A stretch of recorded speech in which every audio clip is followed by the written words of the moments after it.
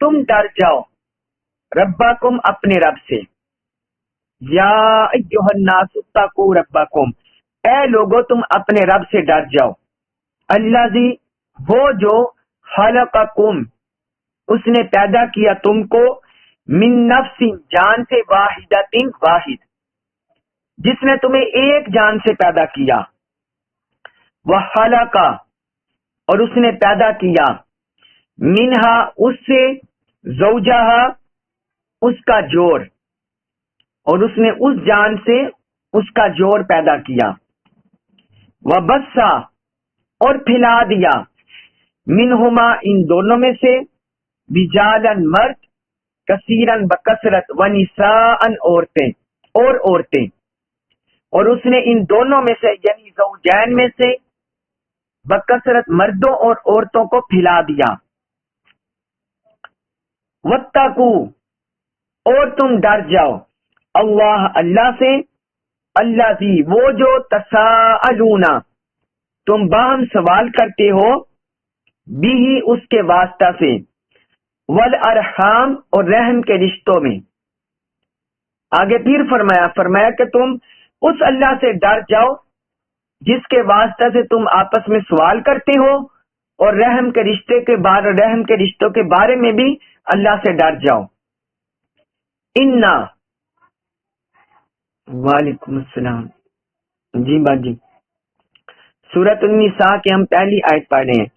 انا بے شک، اللہ اللہ، کانا ہے، علیکم تم پر، رقیباً نگہبان، بے شک اللہ تم پر نگہبان ہے۔ اب اس آیت مبارکہ پر غور کریں کہ اللہ رب العزت نے اس سورت کا آغاز ہی یا ایھا الناس سے کیا۔ یا ایھا الناس جہاں اللہ تعالیٰ قرآن مجید میں فرماتا ہے تو اس میں روئے زمین پر بسنے والے سارے انسان شامل ہو جاتے ہیں، مومن، مسلمان، صالح، مشرک، کافر، منافق، یہودی، سارے انسان اس میں داخل ہو جاتے ہیں جب اللہ تعالیٰ فرماتا ہے یا ایھا الناس، اے لوگو۔ اب اللہ رب العزت نے آگے فرمایا کہ تم اپنے رب سے ڈر جاؤ، تقوی کا درس دیا اللہ تعالیٰ نے، یعنی تقوی سے اس سورت کا آغاز کیا، کیونکہ تقوی کا مطلب ہی یہی ہے کہ جن چیزوں کا اللہ نے حکم دیا ہے اور جن چیزوں سے منع کیا ہے ان پر بندہ عمل کرے، جن چیزوں کا حکم دیا ہے ان کو بجا لے اور جن سے منع کیا ہے ان کو بجا لے، ممانعت سے رک جائے، جس کو منع کیا اس سے رک جائے، اور جس کو کرنے کا حکم دیا اسے کر دے۔ تو اللہ پاک نے فرمایا کہ تم اپنے رب سے ڈرو، سارے لوگوں سے، یعنی چاہے انسان، کوئی بھی انسان اللہ پر ایمان نہ لائے، لیکن ہر دین میں، ہر مذہب میں ماننے والے کے اندر یہ تصور موجود ہے کہ ایک ساری کائنات سے بالا ایک ہستی ہے جو رزق دے رہی ہے، حتیٰ کہ مشرک بت پرست وہ بھی ایک ذات باری تعالیٰ کو، وجود باری تعالیٰ کو مانتے ہیں، جو سب سے بڑے وجود کے قائل ہیں کہ اس پوری کائنات کو رزق دینے والا، پالنے والا وہ ایک ذات ہے، اگرچہ ساتھ ساتھ انہوں نے معبودان باطلہ بھی بنا لیے ہیں۔ تو اللہ تعالی نے فرمایا کہ اپنے رب سے ڈرو، پھر آگے فرمایا اس کی پہچان یہ ہے، تمہارے رب کی پہچان یہ ہے کہ اس نے تمہیں ایک جان سے پیدا کیا ہے۔ ایک جان کون سی؟ حضرت آدم علیہ السلام کی۔ فرمایا اس نے تمہیں ایک جان سے پیدا کیا ہے، یعنی سارے جو انسان ہیں، کسی کا رنگ کالا ہے، کسی کا رنگ سفید ہے، کوئی سرخ ہے، سرخ و سفید ہے، کوئی گندمی رنگ کا ہے، کسی کا قد زیادہ ہے، کسی اونچا ہے، کوئی چھوٹے قد کا ہے، کسی کی زبان مختلف ہے، کوئی انگلش بولتا ہے، کوئی فرینچ بولتا ہے، کوئی ہندی بولتا ہے، کوئی اردو بولتا ہے، کوئی چائنیز بولتا ہے، کوئی برٹش بولتا ہے، زبان مختلف ہے، رنگ مختلف ہے، قد کاٹ مختلف ہے، لیکن وضاقتہ میں اور جسمانی حیت میں سارے انسان برابر ہیں. جسمانی حیت میں وضاقتہ میں سارے انسان ایک جیسے ہیں. اگر چہرے پر ہر انسان کی آنکھیں ہیں، اس کا منہ، اس کی ناک، اس کے کان سارے چہرے پر ہیں، اس کا دماغ اس کے سر میں رکھا ہوا ہے، اسی طرح اس کے ہاتھ، ان کے پاؤں، ان کا پیٹ سب کا ایک جیسا ہے. وضاقتہ میں، جسمانی حیت میں، جسمانی سٹرکچر میں، فزیکل سٹرکچر میں، فزیکل کنڈیشن میں سارے ایک ہیں. تو یہ اس بات کی علامت ہے، اس بات کی واضح دلیل ہے کہ ہمیں ایک جان سے پیدا کیا گیا ہے، ایک جان سے پیدا کیا گیا ہے. آپ دیکھیں حشرات ہیں، حشرات ہیں، حیوانات ہیں، جب وہ جنس بدل جاتی ہے، مچھروں کے علیحدہ شکل حیت ہے، مکھیوں کی علیحدہ ہے، کیڑے مکوڑے اور جو جتنے بھی ہیں ان سب کی علیحدہ ہے، سانپ، بچھو جتنے بھی ہیں سب کی حیت، شکل و صورت جدا ہے. تو اس کا مطلب ہوا جو ان کی پہلی تخلیق تھی وہ بھی جدا جدا تھی. تو چونکہ انسان سارے فزیکل سٹرکچر میں ایک جیسے ہیں، فزیکل کنڈیشن میں ایک جاتے ہیں، حیت میں ایک جیسے ہیں، تو یہ اس بات کی دلیل ہے کہ ہمارے جو بابا جان تھے، ابا جان جو اول، ہم انہی کی نسل سے آ رہے ہیں. ہمیں ایک ہی جان سے پیدا کیا گیا، ایک ہی جان سے. اللہ پاک نے فرمایا جب اپنے اندر یہ غور و خوض کر لو گے تو پھر اس رب کو پہچان کر اس رب سے ڈر جاؤ. اس میں فلسفہ یہ ہے جو اللہ تعالی نے بیان کیا. اور پھر آگے فرمایا کہ پھر اللہ تعالی نے اس سے جوڑ بنایا، حضرت حوا علیہ السلام کو بنایا گیا، اور ان کے پھر آگے کثرت سے مردوں کو اور عورتوں کو پھیلا دیا. زمین کے اطراف میں چہار دانگے عالم، مشرق مغرب شمال جنوب، ہر طرف اس نے پھیلا دیا، ہر طرف اس نے پھیلا دیا. پھر آگے فرمایا واتقوا اللہ الذی تساءلون به والارحام. پہلے بھی اب پیچھے آپ کو بیان کر دوں، احادیث مبارکہ میں بھی حضور صلی اللہ علیہ وسلم نے ہماری جن سے واحد کو اسی طرح بیان کیا ہے.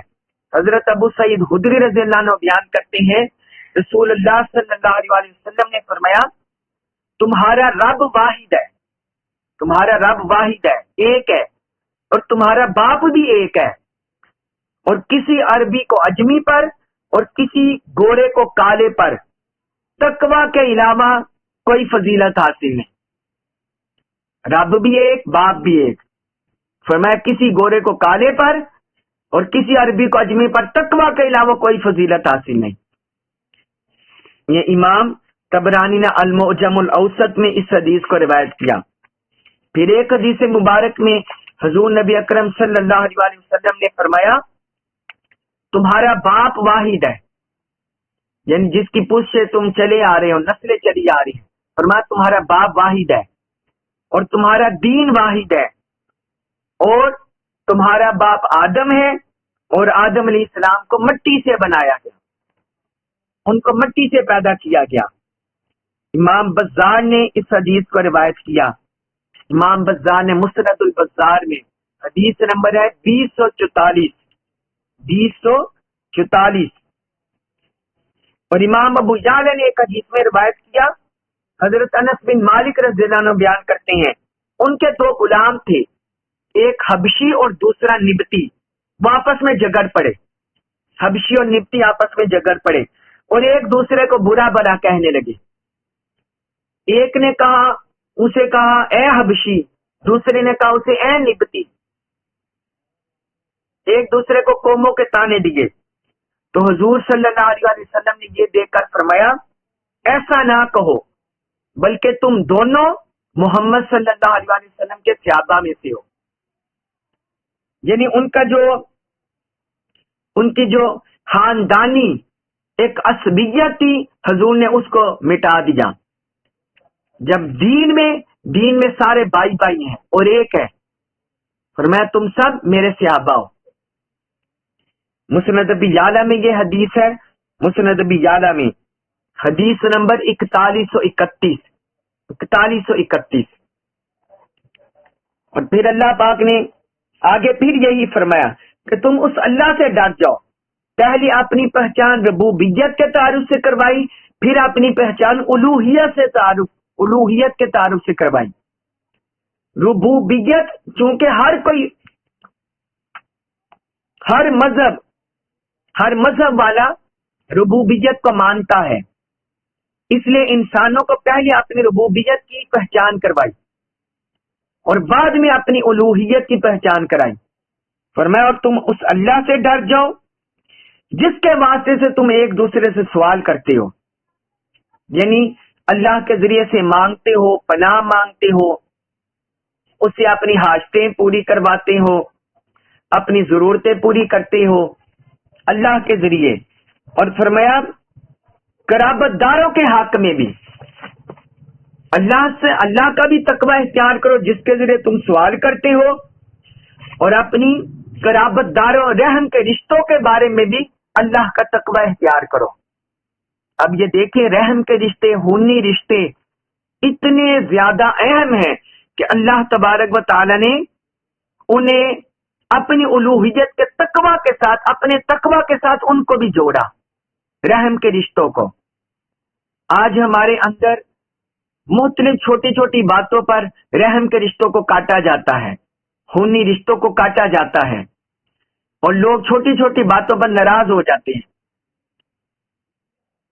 یہ اللہ تعالیٰ اور اللہ کے رسول کو پسند نہیں ہے، بلکہ فرمایا تم اللہ کا بھی تقوی اختیار کرو جس کے ذریعے تم سوال کرتے ہو، اور ساتھ والارحام فرمایا کہ رحم کے رشتوں کے بارے میں بھی اللہ کا تقوی یاد رکھو۔ حضرت ابو ہریرہ رضی اللہ عنہ بیان کرتی ہیں حضور نبی اکرم صلی اللہ علیہ وسلم نے فرمایا رحم فرمایا یہ رحمان کے آثار میں سے ایک اثر ہے، یعنی جو رحم کا رشتہ ہے، رحم جو ہے یہ رحمان سے نکلا ہوا ہے۔ اللہ تعالی نے رحم سے فرمایا جو تجھے جوڑے گا میں اسے جوڑوں گا، اور جو تجھے کاٹے گا، قطع تعلقی کرے گا، میں اس کو قطع کر دوں گا۔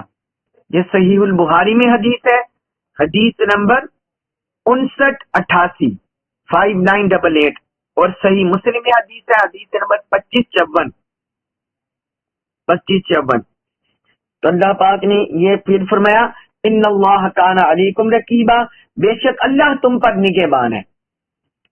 تم کیسے اس کی ربوبیت کا خیال رکھتے ہو، کیسے اس کی الوہیت کا خیال رکھتے ہو، کیسے اپنے خونی رشتوں کو نبھاتے ہو، اور کیسے تکریم انسانیت کرتے ہو۔ یہ اللہ تعالیٰ تمہارے سارے اعمال کو ملاحظہ کر رہے، نگہبان ہے۔ اس کے بعد فرمایا سورۃ النساء آیت نمبر 2، فرمایا وآتو، اور تم دے دو الیتامى، یتیموں کو، اموالہم، اموال ان کے، اور یتیموں کو ان کے اموال دے دو، ولا، اور نہ تتبدلوا، تم بدلو، الخبیثہ، بری چیز کو، بالطیب، عمدہ چیز سے، اچھی چیز سے، اور تم بری چیز کو عمدہ چیز سے نہ بدلو، ولا تأکلوا، ولا، اور نہ تأکلوا، تم کھاؤ، اموالہم، اموال ان کے، اور تم ان کے اموال نہ کھاؤ، الا، طرف اموالکم، اموال اپنے، اور ان کے مال اپنے اموال کے ساتھ ملا کر نہ کھاؤ، انہو، بے شک یہ، کانا ہے، خوباً، گناہ، کبیرہ، بڑا، بے شک یہ بڑا گناہ ہے۔ اس آیت مبارکہ میں اللہ رب العزت نے یتیموں کے حقوق کا ذکر شروع کر دیا ہے۔ جس طرح میں نے آپ کو بتا دیا کہ غزوہ احد کے بعد یتیموں کے حقوق کے مسئلہ پیدا ہو گیا کہ ان کے ساتھ کیسا تعلق رکھا جائے، ان کے مال کو کیسا استعمال کیا جائے، اور باقی ان کے حقوق کے بارے میں ان کی تربیت کے بارے میں، یہ سارے مسائل پیدا ہو گئے۔ تو اللہ پاک نے یہ آیت مبارکہ اتاری،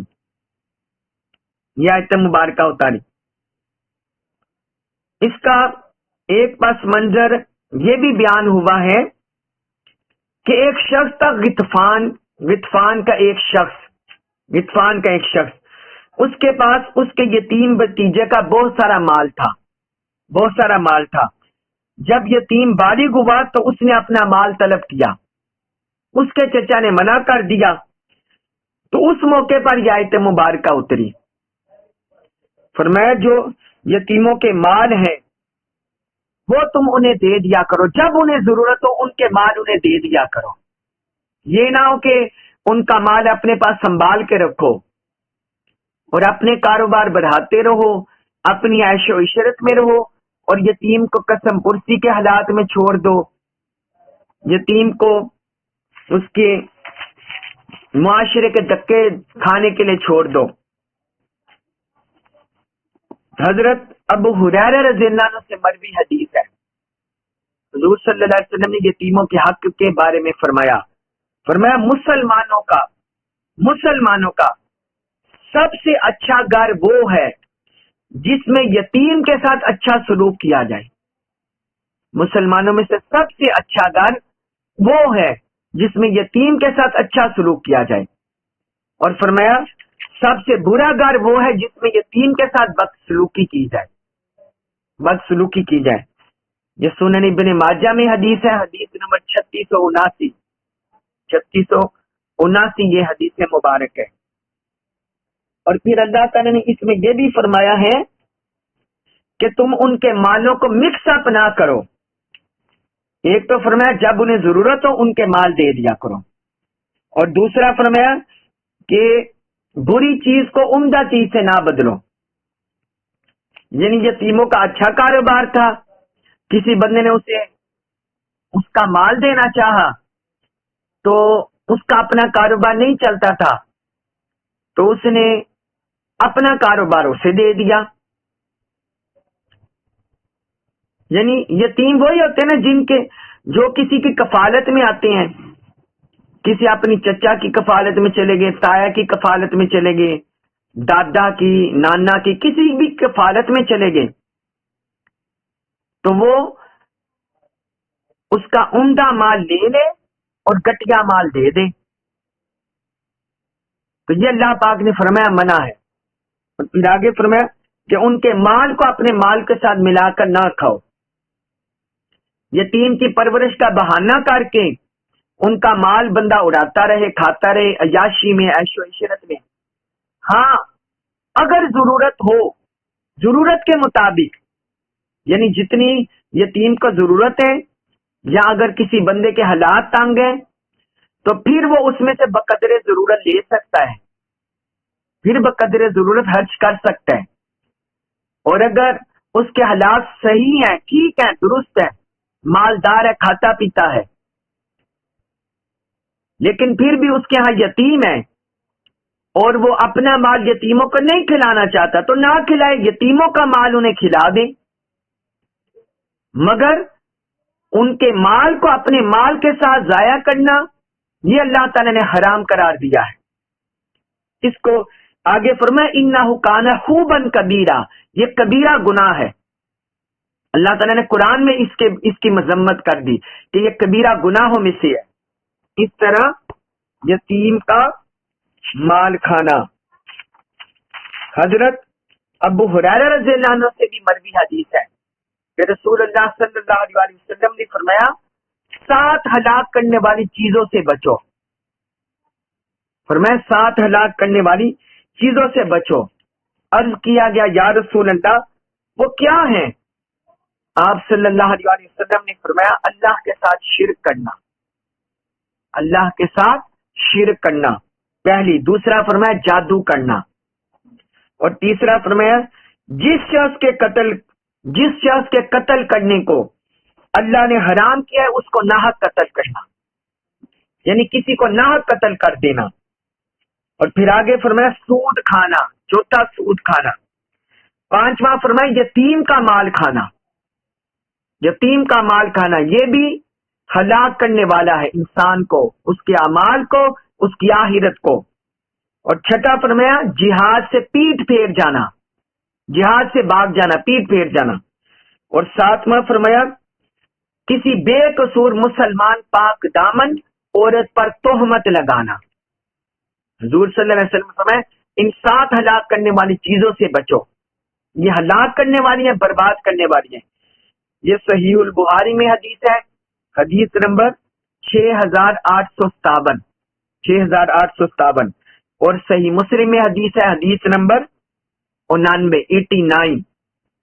تو حضور صلی اللہ علیہ وسلم نے اس طرح یعنی یتیموں کے مال کی بھی حفاظت کیا، قرآن نے بھی کیا، اللہ اور اللہ کے رسول نے کیا یتیموں کے مال کی حفاظت۔ اس کے بعد ہے سورہ آل عمران سورۃ النساء آیت نمبر 3، اس میں فرمایا وَإِن، اور اگر خفتم، تمہیں اندیشہ ہو، اللہ یہ کہ نہ تقسطو، تم انصاف کر سکو گے، فی الیتامى، یتیم لڑکیوں کے بارے میں، اور اگر تمہیں اندیشہ ہو کہ تم یتیم لڑکیوں کے بارے میں انصاف نہ کر سکو گے، فانکحوا، تو تم نکاح کرو، ماں جو طابہ، پسندیدہ ہو، حلال ہو، پسندیدہ ہو، لکم، تمہارے لیے، من النساء، عورتوں میں سے، مثنا، 2 وثلاثہ، اور 3 ورباع، اور 4۔ فرمایا اگر تمہیں یہ اندیشہ ہو کہ تم یتیم لڑکیوں کے بارے میں انصاف نہ کر سکو گے تو پھر جو تمہیں پسند ہو عورتوں میں سے 2، 3 اور 4 نکاح کر لیا کرو۔ فَإِن، پس اگر خفتم، تمہیں اندیشہ ہو، اللہ یہ کہ نہ تعدلوا، تم عدل کر سکو گے، اگر تمہیں یہ اندیشہ ہو کہ تم عدل نہیں کر سکو گے، فواحدۃ، تو صرف ایک عورت ہے، تو صرف ایک، پھر صرف ایک عورت سے نکاح کرو، او یا ما ملکت، ماں جن کے مالکت مالک ہوئے، ایمانکم، تمہارے ہاتھ، یا جن کے تمہارے ہاتھ مالک ہوئے، یعنی مراد ہے کنیزیں، فرمایا ان سے نکاح کر سکتے ہو۔ ذالکا، یہ ادنا، قریب تر ہے، اللہ یہ کہ نہ تعولو، تم ظلم کرو، فرمایا یہ اس بات سے قریب تر ہے کہ تم ظلم نہ کرو۔ اس آیت مبارکہ میں اللہ رب العزت نے یتیم لڑکیوں کے نکاح کے بارے میں بیان کیا ہے، یتیم لڑکیوں کے نکاح کے بارے میں۔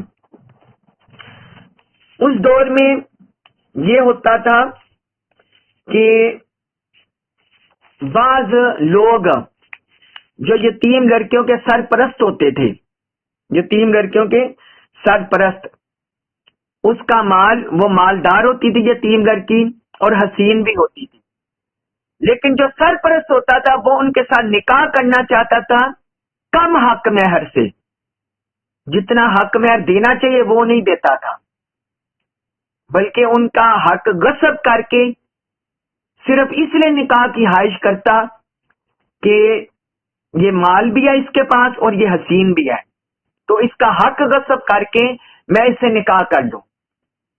تو اس میں چونکہ یتیم لڑکیوں کی حق تلفی ہوتی تھی، اس لیے اللہ پاک نے فرمایا کہ خبردار، اگر تم انصاف نہیں کر سکو گے تو پھر ان کا نکاح کر دو، پھر ان کے نکاح کر دو جو تمہیں پسند ہو، 2، 3،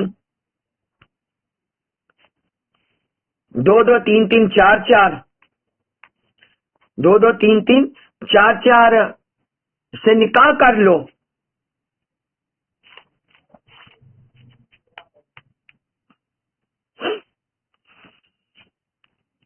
یعنی جو دوسری لڑکیاں ہیں ان سے فرمایا کہ اور جو لڑکیاں جو انہیں پسند ہیں ان یتیم لڑکیوں کے سوا ان سے وہ نکاح کر لیں۔ اب میں آپ کو اس آیت مبارکہ کے پس منظر میں کچھ نکاح کے بارے میں بتانا چاہتا ہوں، کچھ احکام، کچھ مسائل، تاکہ آپ کو پتہ چل جائے نکاح اس کے حق مہر کے بارے میں بھی، اور ساری یہ آپ کو کچھ بتا دوں۔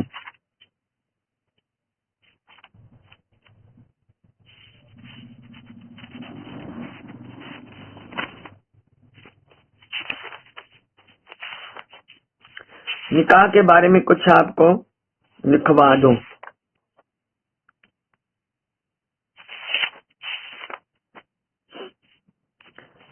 نکاح کے بارے میں حضور نبی اکرم صلی اللہ علیہ وسلم نے فرمایا،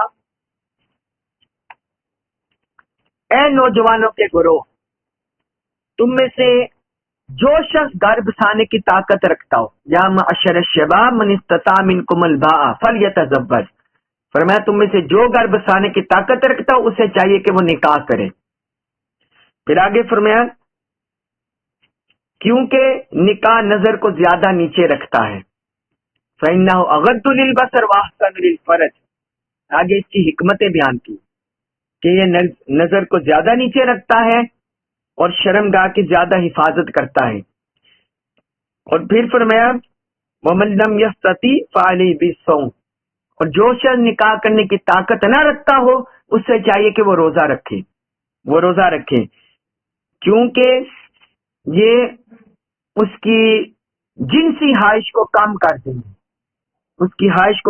دیں گے، یہ صحیح البخاری میں حدیث ہے، حدیث نمبر 1905، اور صحیح مسلم میں حدیث ہے، حدیث نمبر 1400 حدیث ہے۔ پھر ایک حدیث مبارک میں حضور صلی اللہ علیہ وسلم نے فرمایا نکاح میری سنت میں سے ہے، تو جس نے میری سنت پر عمل نہیں کیا، فمن راغب عن سنتی، یعنی میری سنت سے بے رغبتی اختیار کی، عمل نہ کیا، تو فرمایا وہ میرے طریقے پر نہیں ہے، پھر آگے اس میں وجہ بیان کی ایک اور، فرمایا نکاح کرو کیونکہ تمہاری وجہ سے میری امت دوسری امتوں سے زیادہ ہوگی۔ اس میں ایک یہ حکمت بیان کی، تناسل، نسل بڑھنے کی حکمت، کہ اس میں میری امت تمہاری دوسری امتوں سے زیادہ ہوگی۔ پھر اس میں آگے یہی وہ بیان کر دیا حکمت جو پیچھے ہم بیان کر چکے ہیں۔ یہ سنن ابن ماجہ میں حدیث ہے، حدیث نمبر 1846، حدیث نمبر 1846۔ اور ایک حدیث مبارک میں رسول اللہ صلی اللہ علیہ وسلم نے فرمایا دنیا عارضی نفع کا سامان ہے، اور اس میں بہترین نفع کی چیز فرمایا وہ نیک عورت ہے، نیک بیوی ہے۔ یہ صحیح مسلم میں حدیث ہے، حدیث نمبر 1467، اور سنن نسائی میں بھی یہ حدیث آتی ہے۔ پھر آگے ایک اور حدیث میں حضور صلی اللہ علیہ وسلم نے فرمایا کسی عورت سے 4 وجہ سے نکاح کیا جاتا ہے، 4 وجہ بنتی ہے، 4 اسباب کسی عورت سے نکاح کرنے کے، اس کے مال کی وجہ سے، اس کے حسب کی وجہ سے، یعنی آباء و اجداد خاندان کی وجہ سے، اس کی خوبصورتی کی وجہ سے، اور اس کی دینداری کی وجہ سے۔ 4 اسباب بیان کیے کہ اس وجہ سے عورت سے نکاح کیا جاتا ہے، اس کا مال، اس کا حسب خاندان، اس کی خوبصورتی اور اس کی دینداری۔ فرمایا تم اس کو اس کی دینداری کی وجہ سے طلب کرو، یعنی اگر کسی سے نکاح کرنا ہو فرمایا دینداری کو ملحوظ رکھو، تمہارے ہاتھ کلود ہوں، یہ صحابی سے فرمایا تمہارے ہاتھ کلود ہوں۔ یہ صحیح البخاری میں حدیث ہے، حدیث نمبر 5090، اور صحیح مسلم میں بھی یہ حدیث ہے، حدیث نمبر 1466۔ تو اس طرح حضور صلی اللہ علیہ وسلم نے نکاح کی ترتیب بیان کی ہے۔ اب کچھ تو حکمتیں احادیث میں بیان ہو گئی ہیں کہ انسان بے راہ روی سے بچ جاتا ہے، یہ اس میں فائدہ حکمت ہے۔ پھر انسان، اور بعض احادیث میں آتا ہے کہ نکاح کرنا انسان کا نصف دین مکمل ہو جاتا ہے، آدھا دین مکمل ہو جاتا ہے نکاح کرنے سے، یہ بھی اس میں حکمت ہے۔ اور پھر تیسری اس میں یہ حکمت، اس میں نسل بڑھتی ہے، آقا علیہ الصلوۃ والسلام کی امت میں اضافہ ہوتا ہے، یہ ایک حکمت فائدہ ہے۔ اور پھر چوتھی حکمت ہے، اس کے ذریعے اولاد، نیک اولاد حاصل ہوتی ہے، جو اس کے لیے دنیا میں بھی سہارا بنتی ہے، انسان کو بڑھاپے میں ضرورت ہوتی ہے کہ کوئی اس کا ساتھ دے۔ 50-60 سال کی عمر سے انسان کو کسی نہ کسی ہیلپر کی ضرورت ہوتی ہے، تو یہ نیک اولاد ہو، وہ اس کی دنیا میں بھی ساتھ دیتی ہے، اس کا ہاتھ بٹاتی ہے، اس کے کام کاج میں ممد و معاون ہوتی ہے، اس کے گھریلو ضروریات پوری کرتی ہے۔ پھر آخرت میں بھی نیک اولاد والدین کے لیے اجر و ثواب کا باعث بنتی ہے، اجر و ثواب کا باعث بنتی ہے، یہ بھی ایک حکمت ہے۔ پھر ایک اور حکمت، پانچویں حکمت ہے کہ جس کے ہاں اولاد ہوتی ہے تو وہ اولاد کی تعلیم و تربیت کر کے وہ گویا رب تعالیٰ کی ربوبیت کا فیض پاتا ہے، اللہ تعالیٰ کی ربوبیت کا فیض پاتا ہے۔ جس طرح اللہ تعالیٰ نے ہمیں دعا سکھائی ہے والدین کے لیے، رب ارحمہما کما ربیانی صغیرا، یا اللہ میرے والدین پر رحمت فرما، جس طرح انہوں نے مجھے پالا پوسا، جس طرح انہوں نے میری ربوبیت کی۔ تو اولاد سے ربوبیت کا فیض بھی بندے کو ملتا ہے۔ پھر اس میں چھٹی حکمت ہے کہ جب کسی کے ہاں کسی کی شادی ہوتی ہے، بیوی ہوتی ہے، بچے ہوتے ہیں، تو انسان پر ذمہ داریوں کا اضافہ ہو جاتا ہے، اس کی توانائیاں، صلاحیتیں، اس میں اضافہ ہوتا ہے، اس کی صلاحیتوں میں اضافہ ہوتا ہے۔ پھر ساتویں حکمت، انسان کو چونکہ جنسی خواہش ہے، لہٰذا بیوی کے ذریعے اسے ایک جسمانی اور اس طرح روحانی طور پر سکون بھی ملتا ہے، جس کو قرآن نے بھی بعض مقام پر بیان کیا ہے۔ تو یہ، اور پھر آج بھی ایک معاشرتی طور پر حکمت اس میں فائدہ ہے کہ نکاح کی وجہ سے انسان کے کئی رشتہ داریاں قائم ہوتی ہیں، کئی رشتہ داریاں قائم ہوتی ہیں، تو معاشرتی سماجی روابط میں اضافہ ہوتا ہے، اس کے سوشل کنٹیکٹ میں اضافہ ہوتا ہے، سوشل ایکٹیویٹی میں اضافہ ہوتا ہے، یہ بھی اس میں حکمت ہے۔ تو یہ ساری حکمتیں ہیں جو نکاح کو اللہ پاک نے اس کا حکم دیا ہے۔ اور پھر اس میں فرمایا 2-2 3-3 4-4۔ اب بعض جو مغربی ہیں، مغربی مستشرقین جنہیں بولتے ہیں، جو اسلام پر اعتراض کرتے ہیں، اورینٹلسٹ، وہ اس تعدد ازواج پر بڑے سیہپا ہوتے ہیں کہ اسلام نے کیوں تعدد ازواج کی اجازت دے دی، 4 شادیوں تک کی کیوں اجازت دے دی۔ حالانکہ اس میں بھی حکمت ہے، یہ صرف اسلام نے اجازت نہیں دی، اسلام سے پہلے بھی اس کا تصور موجود تھا۔ ایک صحابی تھے حضرت غیلان بن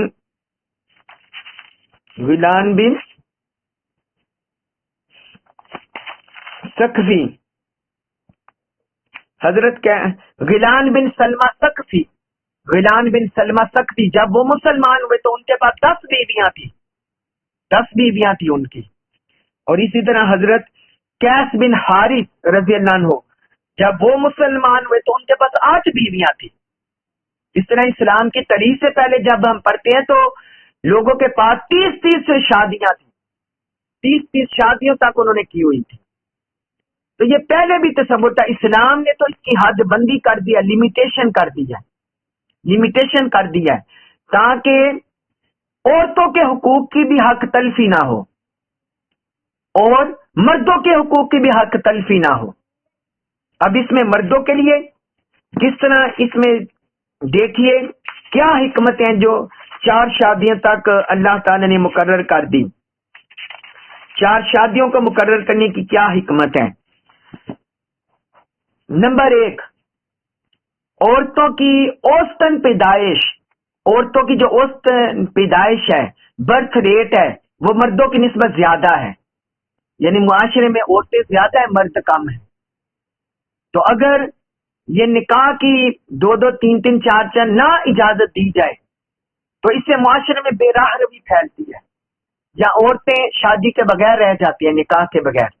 اس لیے اسلام نے اس کو کنٹرول کرنے کے لیے اور صالح معاشرہ قائم کرنے کے لیے اس کی اجازت دی ہے۔ ایک یہ سبب. دوسرا سبب یہ ہے کہ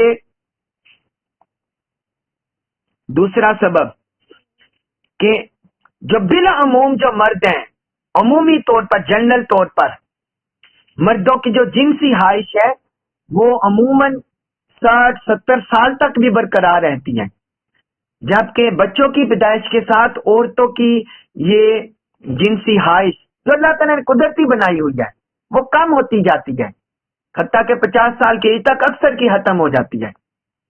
تو اس لیے مردوں کے لحاظ سے فطری طور پر اس کی خواہش کو پورا کرنے کے لیے اللہ پاک نے اس کی اجازت رکھی ہے. اور پھر تیسری یہ بھی ہوتے ہیں کہ بعض اوقات بیوی یعنی کوئی مرض کی وجہ سے یا بیماری کی وجہ سے یا قدرتی کوئی مسئلے کی وجہ سے وہ اولاد پیدا نہیں کر سکتی، تو کیا مرد اس کو طلاق دے دیں؟ تو اس سے بھی یہ بھی کیا کہتے ہیں، حق تلفی ہو جاتی ہے اور بعض کا ظلم ہو جاتا ہے کہ قدرتی امر ہوتا ہے، اللہ کی طرف سے کوئی مسئلہ نہیں ہوتا، مرض وغیرہ نہیں ہوتا. لہذا اللہ تعالیٰ نے اس صورت میں بھی ایک یہ بھی حکمت ہے جو شادیوں کی 4 تک اجازت دی. اور پھر بعض اوقات متعدی امراض میں بھی خواتین گرفتار ہو جاتی ہیں، تو اس لیے بھی اللہ پاک نے یہ اجازت دی ہے. اب ذہن میں سوال آ سکتا ہے کہ عورتیں کیوں نہیں زیادہ شادیاں کر سکتی؟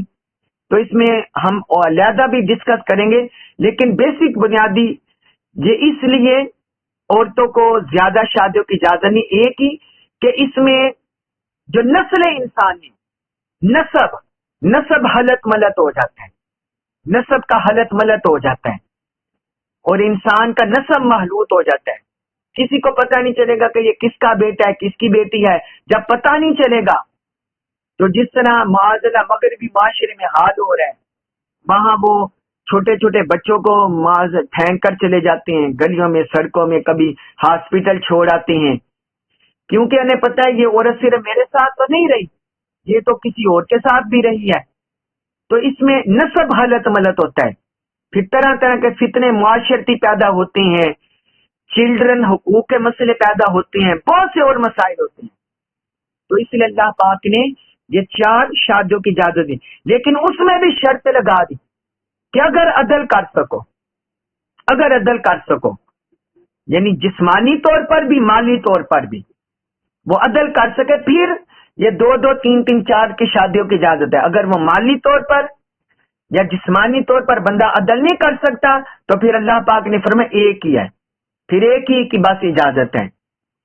تو یہ دیکھیے اسلام بالکل نیچرل دین ہے، بالکل نیچرل دین ہے اور فطرت کے مطابق یہ انسان کو احکام دیتا ہے اور فطرت کے مطابق انسان کو گائیڈ کرتا ہے. اس میں انسانیت کی بھلائی ہے، انسانیت کی فلاح ہے، یہ عین فطرت کے مطابق ہے. تو فرمایا ذالکا ادنا، یہ اس بات سے قریب تر ہے کہ تم سے ظلم نہ ہو، اللہ تعالی کہ تم سے ظلم نہ ہو. اور پھر آگے اللہ تعالی نے ارشاد فرمایا وآتو، اور تم دیا کرو، سورہ النساء آیت نمبر 4، وآتو، اور تم ادا کیا کرو، النساء، عورتوں کو، صدقاتہن، ان کا حق مہر، نہلتن، خوش دلی سے، اور عورتوں کو ان کے حق مہر خوش دلی سے ادا کیا کرو.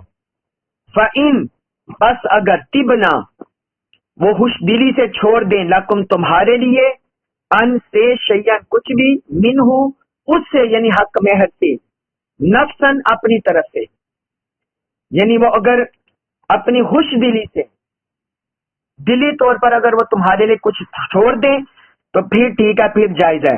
فَكُلُوهُ، بس تم کھاؤ اسے، ہنیئن، سازگار سمجھ کر، مریئن، خوشگوار سمجھ کر، بس تم اسے سازگار اور خوشگوار سمجھ کر کھاؤ. اب اس آیت مبارکہ میں اللہ تعالی نے ازدواجی حقوق میں عورتوں کا ایک اور حق بیان کر دیا کہ ان کا حق مہر بھی ادا کرنا ہے، ان کا حق مہر بھی ادا کرنا ہے. اور یہ حق مہر اتنا ہے کہ یہ باقی کسی مذاہب میں مقرر نہیں کیا گیا. بعض لوگ خواتین کے حقوق کا بڑا وبیلہ کرتے ہیں اور کہتے ہیں کہ اسلام عورتوں کے حق نہیں دیتا. وہ دراصل ہسٹری نہیں پڑھتے اور انہیں پتہ ہی نہیں ہوتا کہ باقی مذاہب میں کیا عورتوں کو حقوق دیے گئے ہیں اور اسلام میں کیا دیے گئے ہیں. یہ حق مہر اسلام سے پہلے کسی مذہب میں نہیں تھا. کسی مذہب کسی دین میں حق مہر مقرر نہیں کیا گیا. اسلام نے یہ حق مہر مقرر کیا عورتوں کا. اور یہ بھی کس لیے؟ یہ ان کی پروٹیکشن کے لیے، ان کی جسمانی، ان کی یہ ازدواجی تعلق کی ان کی عصمت کی پروٹیکشن کے لیے، عصمت کے تحفظ کے لیے اسلام نے مقرر کیا ہے. اس آیت مبارکہ کا بھی بس منظر یہی ہے صحیح البخاری میں کہ بعض لوگ وہ یعنی عورتوں کے ساتھ نکاح کرنا چاہتے تھے لیکن کم حق مہر دے کر، تو اللہ پاک نے فرمایا کہ جیسا ان کا حق مہر مقرر ہے تو ان کا پورا پورا حق مہر ادا کرو. حق مہر کی دو قسمیں ہیں، مہر معجل اور مہر معجل. مہر معجل عین کے ساتھ، یہ حق مہر معجل ہوتا ہے، عین کے ساتھ معجل، یعنی یہ فوری ادا کرنا ہوتا ہے، جو لکھا جاتا ہے مجھے فوری ادا کرنا ہوتا ہے. اور ایک ہوتا ہے مہر معجل حمزہ کے ساتھ، یہ مدت کا تعین ہو جاتا ہے کہ 1 مہینے بعد وہ شوہر دے دے گا، 2 مہینے بعد دے دے گا، لیکن دینا ضرور ہے. دینا ضرور ہے، دینا ضرور ہے. جو بندہ نہیں دے گا وہ گناہگار ہوگا.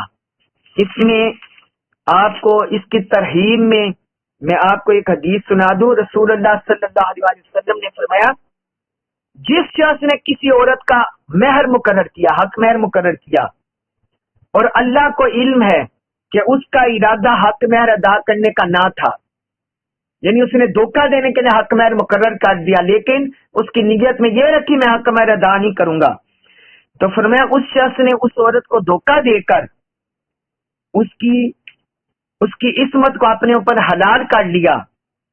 قیامت کے دن وہ اللہ سے بدکار کی حالت میں ملاقات کرے گا. معاذ اللہ، استغفر اللہ. فرمایا وہ زانی کی حالت میں ملاقات کرے گا. یہ مسند احمد بن حنبل میں حدیث ہے، مسند احمد بن حنبل میں.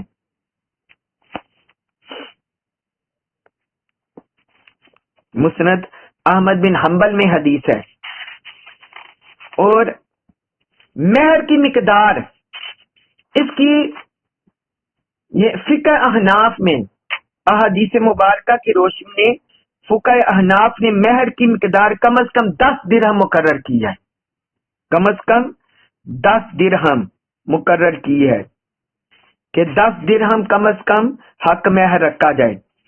اور 10 درہم بنتا ہے تقریباً 30-31 گرام چاندی.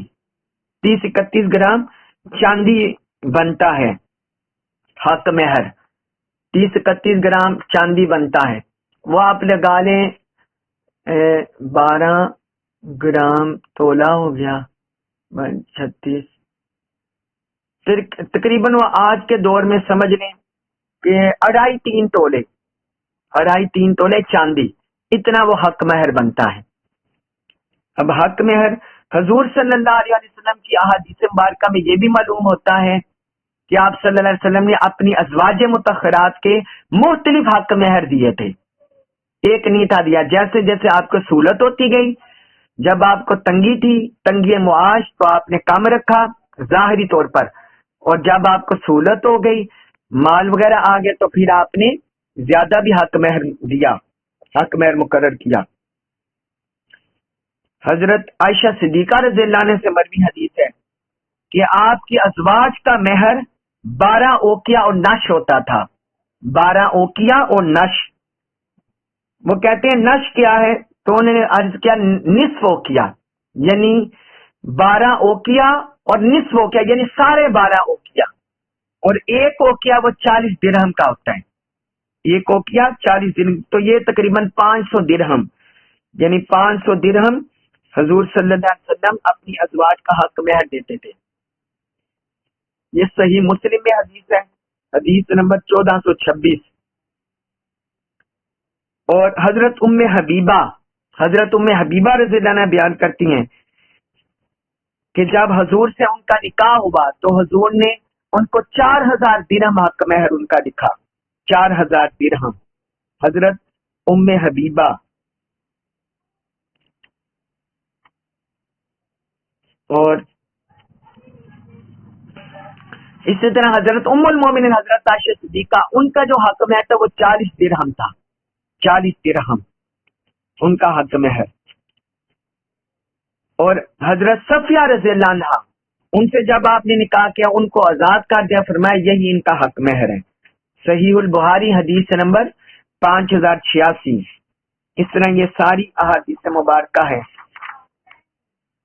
تو بہرحال میں نے آپ کو بتا دیا کہ حق مہر یہ عورت کا حق ہے. تو اللہ تعالیٰ نے فرمایا جو تم مقرر کر دو تم نے اسے ادا کرنا ہے اور اس میں کوئی کمی نہ کرے. ہاں اگر عورت خود چھوڑنا چاہے، اپنی مرضی سے کچھ حصہ چھوڑنا چاہے، وہ چھوڑ سکتی ہے، اسے اجازت ہے. لیکن مرد کے یہ اختیار میں نہیں ہوگا. اگر وہ نہ کرے گا اور اگر نیت میں کھوٹا ہوگا تو اللہ کے ہاں مجرم ہوگا، گناہ گار ہوگا. اللہ تبارک و تعالی ہمیں دین کا، قرآن مجید کا کما کو فہم نصیب فرمائے اور ہمیں ان احکام پر عمل پیرا ہونے کی توفیق عطا فرمائے. اور اللہ تعالی ہمیں اپنے فضل و کرم رحمت سے اس صورت کو بھی اور پورے قرآن مجید کے مکمل کرنے کی توفیق عطا فرمائے. وما علیہ الا البلاغ المبین.